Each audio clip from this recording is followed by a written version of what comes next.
art friends. So today I'm going to be showing you how to make a mat or a background for your Kente cloth. So it really is very simple, and this week's focus is going to be that piece as well as making bits of paper that we're going to then weave next week and complete the project.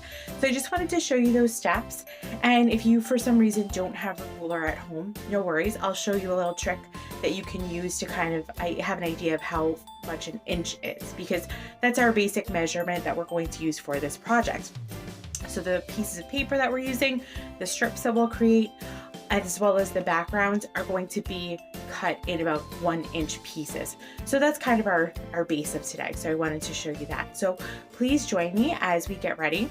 Now, a couple things I just wanted to mention is that we are going to finish the project, as you can see in the slides, next week. The reason for that is we're going to add more detail to those strips, and we're going to create patterns and things like that. So I want to have it set up this week so that way next week when we're finishing up, you don't have to get it all done in one sitting, because it does take a little bit of time. So this way you can manage it in whatever way works best for you. Okay, so come join me. We're gonna come down to my little art station here. Okay, I had to clean it up a little bit, to be honest, because a few of us in my family have all been using the same space. So basically this is going to be your background. Now I happen to choose white because what I might do is after we're done, you can always go in and you can add pattern and texture yourself using marker, colored pencils, whatever you want. So I figured a white background might allow me to do that, but you can choose what works best for you. I'm actually going to be showing an inspiration for where I'm getting my color combination from, so you can choose your own. That's up to you. All right, so look at what I'm doing, but then you can always change it up. So very first step is you're going to fold it, and you're going to make, it's going to be vertical, okay, just like this. Just really simple. And the key is just to make sure, because obviously we're working with pattern and symmetry here, is just to make sure this open edge is flush. That means like it's centered and it's clear, okay? So it's not, nothing's hanging over the edge. Then you're going to open it back up, okay? And then you should have your crease in the center. All right, and you can just kind of check yourself, make sure that it's nice and neat. Then what you're going to do is you're going to hold it with the open part away from you, okay? So that's what I'm setting up here.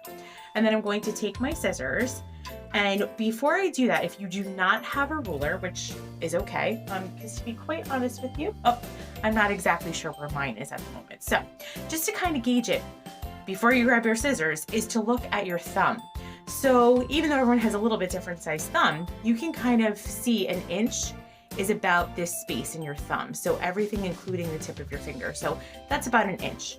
So if you take a look and you say to yourself, okay, and it doesn't have to be exact, you know, about an inch apart is what we're going to work with today, like I mentioned. So again, just kind of estimating, even if it's not absolute perfection, don't worry, okay? That's not what we're going for here. We're just going for what we can do. So we're gonna go here and we're going to cut, but please do not go to the very edge. So you're going to stop, as you can see, right before you get to the end, okay? If you make a mistake, no big deal, just try it again, okay? Or you could always even tape it, but if you have another piece of paper, give it another try. Now, the one thing you do wanna, and I'm going to just continue again in those like 1 inch sections, okay? Now, one thing I will mention to you is the one thing you do wanna be a little careful of, you know, don't have to be perfect, but a little careful, is to make sure that as you're cutting, you're going to about the same distance in each row. That would be my suggestion, to make sure that everything ends up looking symmetrical, or as symmetrical as possible at the very end, okay? So you're just gonna go ahead and do that, just being careful of your fingers, and go from there. I would honestly, I know you're older, but I would recommend safety scissors, just because you are going almost to the edge of the paper.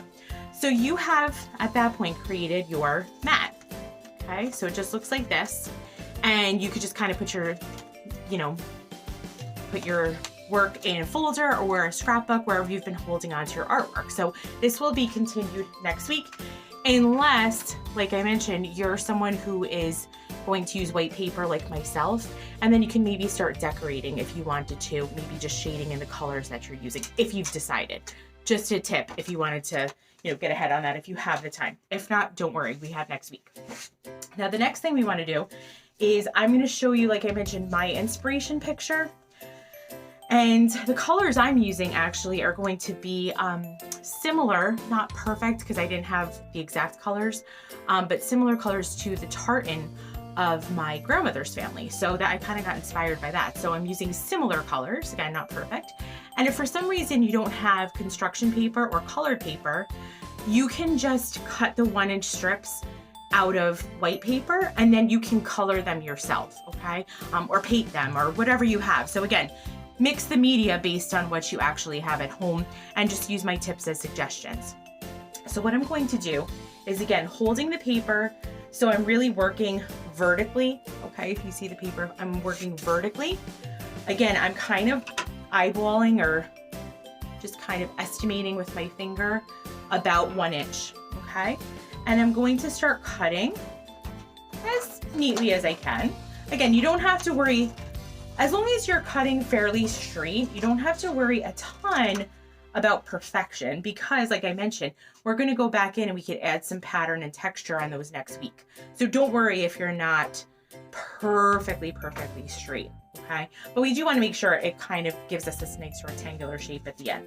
So I'm just going to go through with each of my colors and keep cutting those 1-inch strips. Now, because we're going to layer these, I'm going to leave how many you cut up to you. But if you take a look, just to get a base layer here, and we're going 1 inch to the side, I'd say we've got 1, 2, 3, so about 3 strips as the base. And then you can layer over top and then we're gonna weave. So I would say at least a set of maybe 9 to 12 papers. And then depending on how much you wanna layer on top of that, you can add more, but this is at least going to get you started, okay? Again, our goal is time, just so that we're managing our time really well with our project.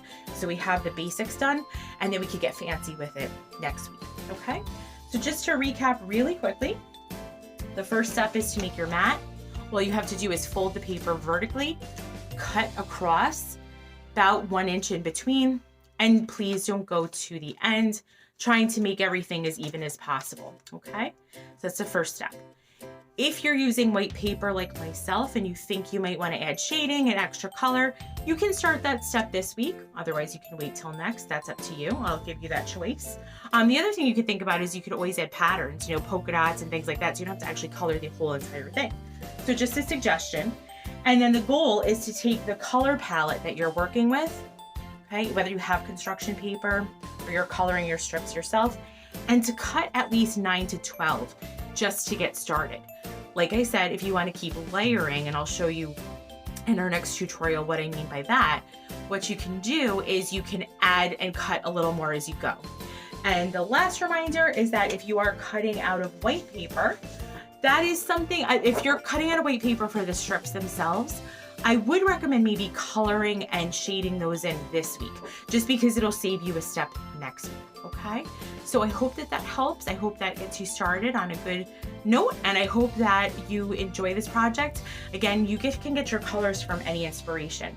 So I hope that is helpful, and have a good day.